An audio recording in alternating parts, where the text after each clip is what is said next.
Just when you think you have the NBA playoffs figured out, you get a sharp left turn thrown your way. 877-2 RadioU.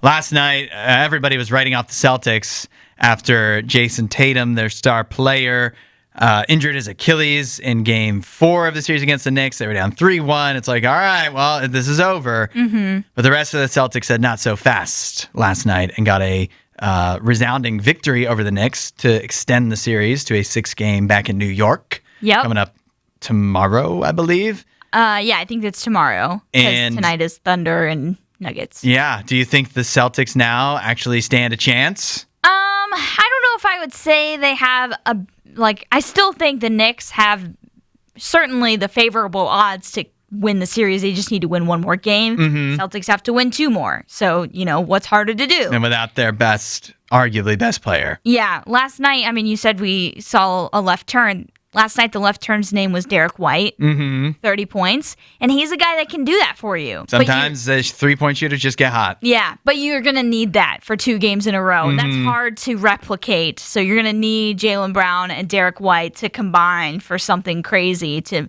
make sure it happens. But I think I mentioned this to you when New York went up 2-0 over Boston. If there's any team that was left in the playoffs that could choke away a series lead, it's these Knicks. And they're just unpredictable. They had a very odd season, regular season, where it was a good season, but they could not beat the big teams. They couldn't beat Boston, and they couldn't beat the Cavs. And then obviously the playoffs happened, and they end up getting a lead over Boston, which was unexpected. But I'm just not sure, because I feel like a lot of these moments where they've come back in these games where the Knicks won those first 2 games, it was like a little fluky how they won it.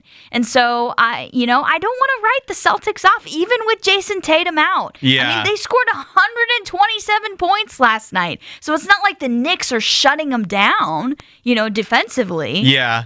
I'm not going to lie and say I thought the Celtics would win last night. I didn't think they would win. But I thought they would come out strong, and that was actually kind of the opposite. They were losing after the first quarter and then pulled away after that. I thought they would come out strong, let's rally the troops one more time. Like what the Cavs did against the Pacers. And I think this happens when you do lose a star player in the playoffs, especially. Yeah, is everybody else? Yeah, they come together and they're like, we can do.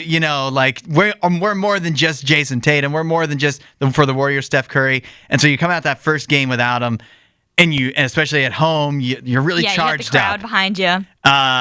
But as we saw with the Warriors, your star player is a star player for a reason, and you can only go without them for so long.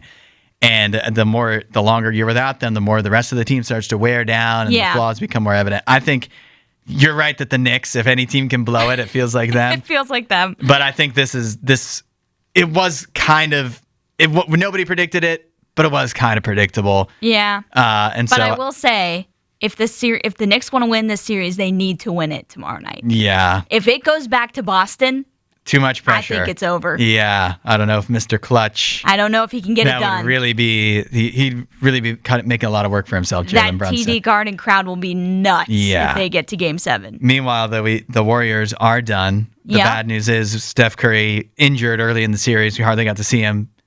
Good news is Draymond Green out of the playoffs. The most hateable. Do you think he's the most hateable non-criminal in sports? I would agree that he's definitely hated, and it's because, honestly, he has done some borderline criminal things.